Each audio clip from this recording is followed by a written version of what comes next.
6, starting at verse 27. Once again, I'm coming from the good news. Y'all got it? Amen. Let me know if you need a minute. What's up, Militime? I see you. What's good? And it reads as follows. But I tell you who hear me, love your enemies, do good to those who hate you, bless those who curse you, and pray for those who ill treat you. If anyone hits you on the cheek, let them hit the other one too. If someone takes your coat, let them have your shirt as well. Give to everyone who asks you for something. And when someone takes what is yours, do not ask for it back. Do for others just what you would want them to do for you. And in the second scripture, let's go to 1 Peter. We're going to go to chapter 1, and we're going to start at verse 7.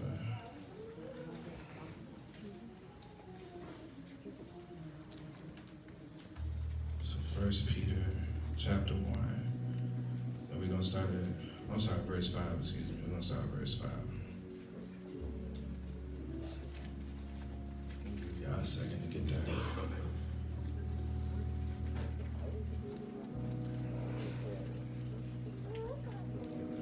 Get that 1 Peter chapter 1. We're going to start at verse 5. I'm going to skip the first 3 words and go straight to you. So you who through faith are kept safe by God's power for the salvation which is ready to be revealed at the end of time. Be glad about this, even though it may not be necessary for you to be sad for a while because of the many kinds of trials you suffer. Their purpose is to prove that your faith is genuine. Even gold which is destroyed is tested by fire.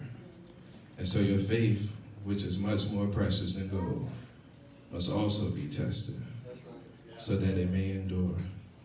Then you will receive praise and glory and honor on the day when Jesus Christ is revealed.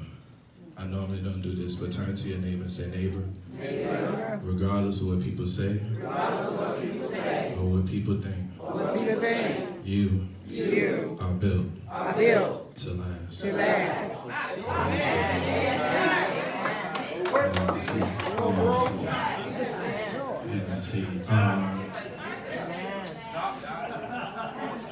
Who saw the signs on the bathroom doors when you walked in? I saw some people like, yo, who put that sign up? Some people was like, yo, who put that sign up? Even TP was like, who put that sign up, Steve? I was like, I did. He said, oh, okay, my bad. All right, so today we're going to talk about 3 things, and I'm going to try to end this one the best I can. Talk about Jesus, and I'm going to talk about somebody that y'all may have heard before, Jackie Robinson. How many of you have seen the movie 42? If you haven't, I'm not going to judge y'all for this one. This ain't Boys in the Hood, so I'm not going to judge y'all for this one. But if you haven't, it's a real good movie. I just saw it for the first time 2 weeks ago.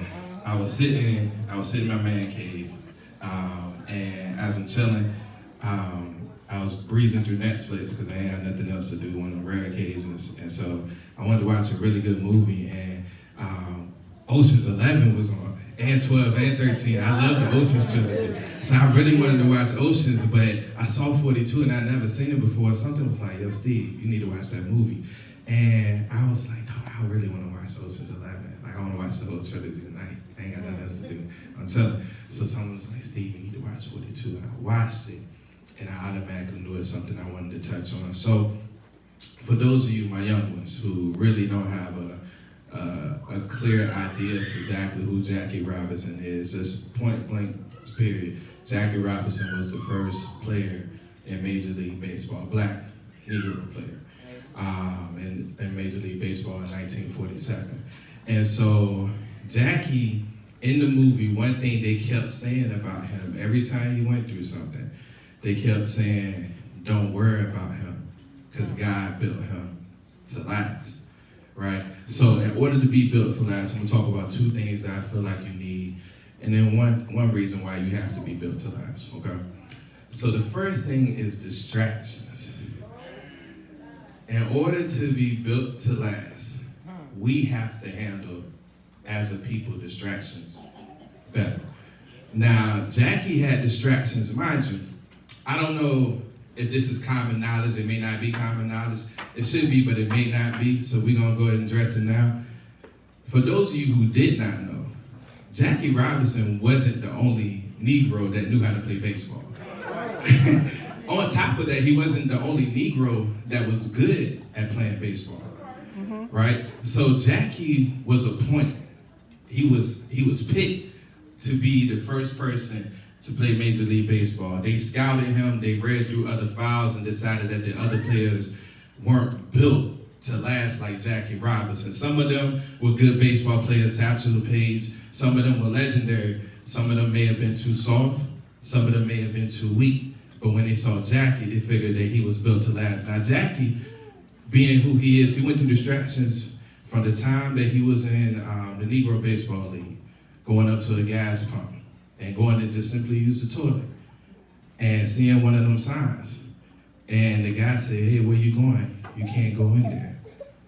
From the time where, you know, he married his wife and they get ready to take off for Daytona to go to spring training. And before they can even get to spring training, the lady sees her, because it's her first time seeing a white-only sign, the lady sees her go into a white-only bathroom and gives away their seats. So they go from taking a plane to taking a Greyhound from New Orleans to Daytona just so he can be in spring training. He plays his first game, and on the first night of his first game, he comes home, he's asleep, and while he's asleep, a white man pulls up and threatens that pretty much the boys are gonna come and get him. If he's still there, they gotta get him out of town. He goes through distraction after distraction before he even steps foot on the field for Major League Baseball, right? But what we have to understand is that our distractions should not cause a delay, which means that our distractions should never be hurdles that we can't jump over, right? Jackie was humble. Not only that, Jackie had constant reminders around him to make him understand the moment. If you don't have people around you to make you understand exactly what you're doing, what your purpose is, and what your purpose should be, you need to check your circle. Jackie constantly had people reminding him of exactly what was going on. When he pulled up to the place that he was gonna stop at, the black guy came out and greeted him. I forgot his name. When he greeted him, he said, you know what my wife asked me today? My wife asked me, what do you make when the heroes come to dinner? He looked at him and was like, sir, I'm just a baseball player. All right, I'm just here to play baseball. And he was like, you tell that to the other little black kids that's playing baseball today. To them, you're a hero. You need constant reminders of what's going on so that your distractions don't become your delay. A lot of times we get distracted by minor stuff, right? Like, for example, prime example, me. If I'm driving, I don't need you to say anything in the back seat about how I'm driving. I need you positioned in the back seat with your seatbelt on for a reason. I need you to stay back there. You know, I get distracted by minor stuff. I get distracted by stuff at work. When I come into work and I work in a very negative environment, I don't mean to offend nobody, but I work with a very senior crowd. I'm not with my younger people anymore over in the other department when you first come in. I work with the people that's been there at least 10, 15 years. I'm the young one over there. I've only been in there 4.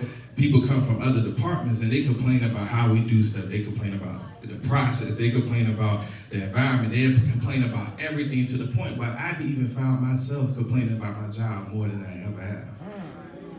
I gotta learn how to deal with distractions. So now I have stuff on my desk to remind me of exactly what I have going on. We're easily distracted, let alone let one person say something about us. Let one rumor start that's not even true. And it throws off our whole ball game. I'm gonna be honest with you, I'm gonna be real, and I probably shouldn't even bring this up, right? But I don't know if y'all noticed, something is missing from my wardrobe today. Shaq, what's missing? My hat, right? So word got back to me that some people didn't like the fact that I had my hat on, which is cool, right? I understand that. What bothered me about that, though, is that nobody came to me. Nobody came to me. And it bothered me because I'm not bragging, but I tried my best to make myself approachable. That's right. Now, I may not be doing the best job at it. Obviously, somebody felt like they couldn't approach me, but I tried my best to make myself approachable, right? And the last thing I would ever do is disrespect this place blatantly. So if I'm doing it, it's for a reason. But I also understand some people can't see, but get past the cover of the book to see the message and see the clear vision of what's going on. So that ain't bothered me. I ain't gonna lie, it bothered me when it got back to me, because I'm like, just come talk to me. Just come talk to me. You know, and it's not that serious. The God in me can do this with or without a head. I don't need that.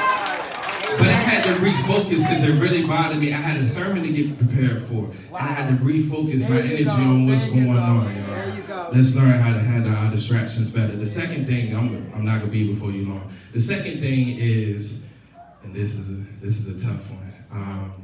We have to know when to fight. That's right. And how to fight. That's right. There you go. Yeah. Every opportunity is not meant for us to fight. So we have to pick and choose our battles. That's right. Right? Amen. So in the movie, Jackie is playing, I think it's like his second exhibition game. It's in the South, I believe, in Alabama. And he's running from second base and going home. He slides home, it's called safe. All of a sudden in the background, you hear get off the field. Right. And it's a police officer walking up to him while he's on the field during the game. And it's like, he pulls his stick out and was like, look, you ain't changing our way of living. You gotta keep separate. Negroes don't play with white boys down here. Get off the field. Jackie responds and says, if you're gonna hit me with that, you better hit me right between the eyes. And then the manager steps in. Fast forward to another game that Jackie is having. And Jackie is being absolutely heckled by a manager, calling her all types of N-words, saying stuff about his skin color, saying stuff about his wife, saying stuff about his kids, anything that can get under his skin. Jackie pops up, hits a pop out, right? Gets out. As he's going back to the dugout, he snatched the bat out of the next batter's hand and looks at the guy like he's about to hit him, right? His wife, they fast forward to his wife, and his wife is trying to get him to look at her, but he wouldn't. He goes into the dugout, and in the dugout, he smashes his bat and absolutely go crazy, right? So the owner of the team comes and meets him and was like, Jackie, you have to keep playing. And he's like, no, like the next white person that says something to me, I can't say exactly what he said, but he pretty much was like, you gonna get this work with this bat, pretty much. And what he said to him was that you don't have the right to back out and give up on the people who believe in you. The way you win is not by hitting him. The way you win is going on that field and performing.